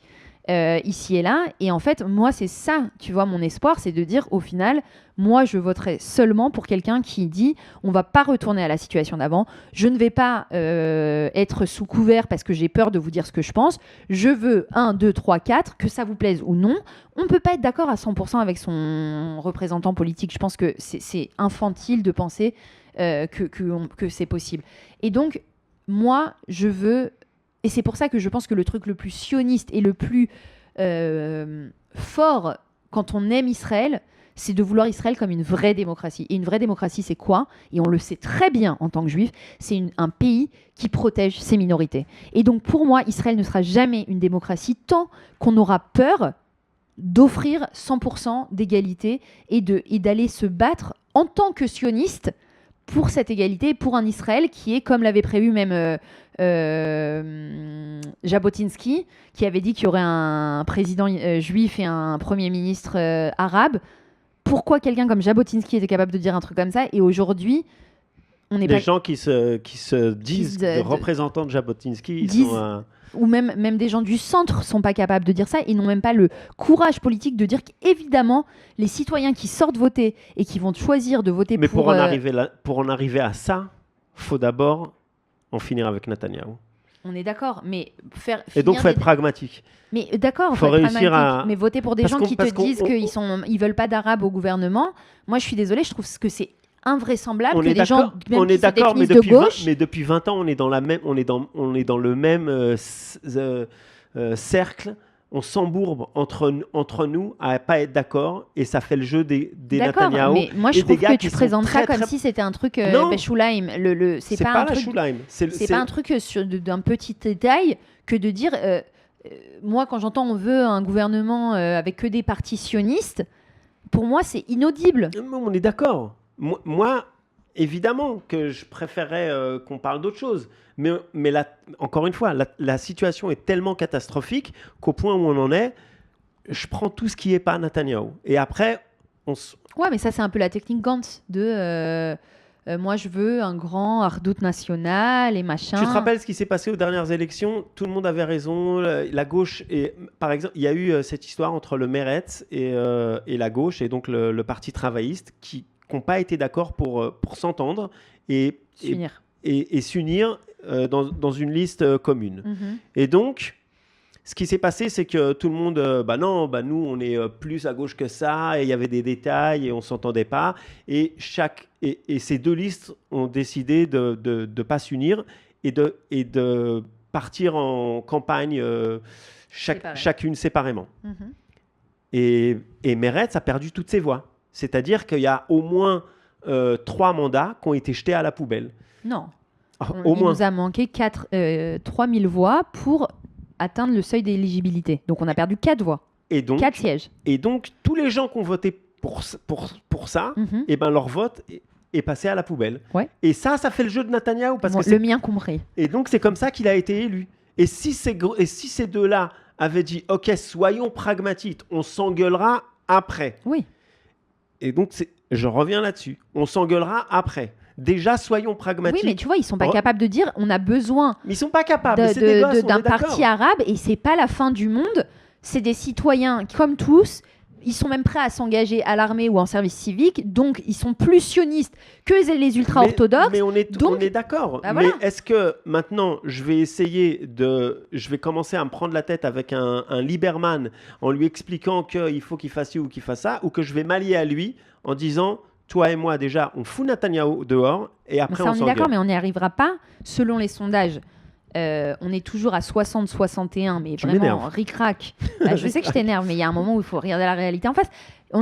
Sans les Arabes, on n'arrivera pas à virer Netanyahou. Donc pourquoi des gens ne gueulent pas comme nous on gueule au Parti des démocrates en disant vous êtes des tarés. Nous on le fait par idéologie, parce qu'on est vraiment démocrates et qu'on croit que les Arabes ont leur légitimité à être dans le gouvernement. Mais même si vous n'êtes pas comme nous, au moins faites le calcul, putain, faites 1 + 1 = 2. On n'arrivera pas à virer Netanyahou. Alors quoi, encore une fois, comme tu disais, comme le Meretz et Avoda n'ont pas été foutus de s'unir pour des raisons je te jure, tu demandes à n'importe quel Israélien, ils savent pas te dire la différence entre le Meretz et Avoda. Et là, encore une fois, ils vont faire le truc. Et quoi, tu crois que Bennett, il va réussir à convaincre des gens qui vont tomber du ciel? Ils sont où? C'est un zero-sum game. On n'arrive pas à obtenir. Il y a la politique, comme tu disais, elle est divisée entre pro-Bibi contre Bibi. On n'arrive pas. Et après, on a des tocards comme Gantz et Milou Nikim et des trucs comme ça, qui sont dans un égo trip où ils sont pas capables de comprendre que eux aussi, ils sont en train de foutre le bordel. Et donc, ils continuent, au lieu que Gantz, ils disent « je me barre de la politique, j'ai fait mon truc, je m'en vais ». Handel avec les Milou Nikim, pareil. Et en fait, ils sont là à jouer avec nous, alors qu'à droite, il y a un chef, King Bibi, on avance, on ferme notre gueule et on fait pas de Donc si on veut en changer, eh ben exactement, il nous faut un chef, on avance et après on s'engueule. Non, il nous faut un chef. Alors ça sera on toujours avance le petit chef. Il faut un chef, on avance et on comprend que sans être une vraie coalition. Mais ça, on est d'accord sur le fond, on est d'accord toi et moi. Démocratique avec les Arabes, on n'a pas de raison d'être. On n'a pas de raison d'être, on n'est pas une alternative. Et donc, ça fonctionnera pas. Et donc, on tiendra peut-être quelques mois et on retournera aux élections parce que ce que tu dis de on va tout mettre de côté, enfin ce qu'il dit, c'est pas toi qui le dis. Non, parce qu'en attendant, on aura repris le pouvoir et les premières choses que tu peux faire passer, par exemple, c'est de faire passer une loi simple qui dise que si tu as été Premier ministre pendant 20 ans, eh ben, voilà, il y a une fin de mandat. Ouais, mais ils étaient censés faire ça, ils l'ont pas fait. Mais alors là, ça devrait être fait. Ouais, mais tu fais confiance à Bennett qui va le faire alors que la dernière fois, il l'a pas fait. J'espère que ça va faire partie des messages qui vont passer en disant c'est une des premières choses qu'on va faire. On n'a pas été assez intelligent de le faire la dernière fois. Peut-être que ce coup-là, oui, mais ça sera le moment de s'y mettre. Moi, je pense que... de toute façon, on verra, mais je pense qu'il ne faut pas donner nos espoirs à des politiciens qui ne nous ont pas dit les choses. Non, mais on est d'accord, mais de toute façon... Il y a que... Tu crois que je l'aime, Bennett ? Bien sûr que non. Tu crois que Lapide, c'est ma tasse de thé ? Non, mais attends. Ces gars-là, je peux pas les voir. Faut pas... Non, non, mais ils sont pas... Enfin, c'est pas... Non, mais on est d'accord, mais moi, tu vois... On n'a pas la même vision d'Israël. Moi, j'ai pas de problème qu'il y ait un mec qui fasse un peu de l'unité, tu vois, qui mette tout le monde d'accord. Genre un Eisenkot. Ok. Moi, je veux ni Lieberman. Eisenkot, je l'aime bien en tant que... Eisenkot, je l'aime bien. Ce gars-là, il a été... chef de Tsahal et tout ça, donc pour moi, c'est un héros de la société israélienne et tout ça. En tant que politicien, je le connais pas, ce mec-là. Je sais pas ce qu'il pense, je sais pas ce qu'il va dire. Il a passé sa vie dans l'armée. Non, il était député, mais on sait pas ce qu'il a fait. Respecte et tout ça, mais bon. Alors viens, on conclut sur les Arabes parce qu'on a essayé de vous donner du coup un peu une compréhension de la politique et aussi de répondre à ce truc d'apartheid. Après, je sais qu'on pourra en parler. Il y a aussi cette question de qu'est-ce qui se passe en Cisjordanie, qu'est-ce qui se passe à Gaza. On n'est pas en mode avoid la complexité du truc, vous l'avez bien compris, c'est juste qu'on n'a pas le temps. Et on pourra en parler peut-être la semaine prochaine, justement, de qu'est-ce qui se passe avec les Palestiniens qui sont justement pas des citoyens israéliens, mais qui sont quand même dans d'une conception ou une autre sous un contrôle du droit militaire israélien. On n'a pas le temps, on en reparlera, mais en tout cas, ce qui est sûr, moi ce que je voulais dire, c'est que jusqu'à présent, les 4 partis arabes n'ont pas réussi à se mettre d'accord pour former une liste unie. Donc il y a 2 partis qui se sont unis, Tal et le parti communiste Radash. Et on a Mansour Abbas, Ram, qui est seul. Ce qu'on voit, c'est que les citoyens arabes israéliens votent environ seulement 50%, parce qu'il y a vraiment un manque de confiance aussi bien dans le système politique que dans les représentants arabes qui sont très souvent vus comme un peu corrompus, un peu intéressants, pas intéressant en français, c'est-à-dire qu'ils font un peu intéressés. Qui poussent des intérêts particuliers et pas nationaux, quoi, qui vont aller parler des droits des Palestiniens alors que leur but c'est de parler des droits des Arabes israéliens. Et donc il y a vraiment une sorte de désengagement de la société arabe. Il y a environ 25% des Arabes qui ont le droit de vote qui sont des jeunes. Donc ça aussi, c'est une vraie problématique de comment on les convainc d'avoir de l'espoir d'aller voter. Et en fait, ce qu'on voit, c'est que quand il y a ce qu'ils appellent la liste arabe unie, donc les 4 partis ensemble, en général, ça motive quand même les Arabes israéliens à aller voter. Et ils votent en masse en général, selon les sondages, pour la liste arabe unie, pour le Likoud et pour le parti de Yair Golan. Donc tu es en train de me dire que tu as des Arabes qui votent pour le Likoud dans ce pays génocidaire. Mais qu'est-ce que c'est que cette histoire-là ? Bah justement, il y a des Arabes de droite qui soutiennent Netanyahou. Incroyable. Qui sont ces gens ?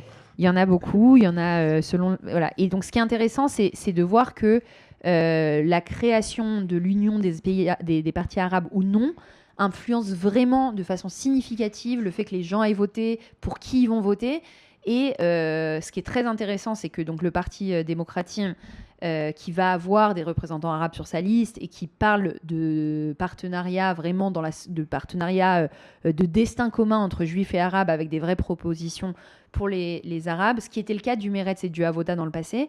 Cette fois-ci, on voit qu'il y a au moins un mandat et demi, donc environ 70 000 personnes qui sont intéressées de voter pour la gauche israélienne, avec justement cette prise de position claire on veut faire partie du jeu démocratique et on ne veut pas prendre le risque qu'on soit laissé de côté si la future coalition, refuse les partis arabes en son sein.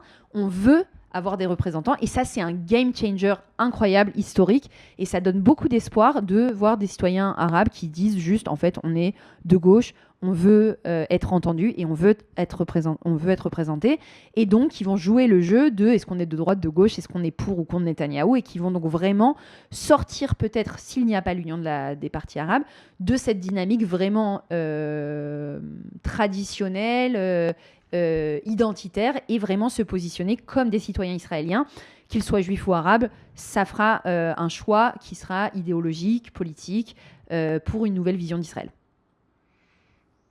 Ça sera le mot de la fin. Voilà, donc c'était le 10e épisode. C'était le 10e épisode, waouh. Et on va vous mettre notre chanson. Voilà, on va vous mettre notre chanson. Merci de nous écouter. Vous pouvez nous suivre sur toutes les plateformes pour le podcast, et aussi sur Instagram et TikTok. Partagez, commentez. On aimerait savoir ce que vous en pensez. N'hésitez pas. Like and subscribe. Voilà, et n'hésitez pas à nous laisser des commentaires. On essaiera d'y répondre la prochaine fois. Moi, je lis tout et je réponds. C'est vrai. Ouais.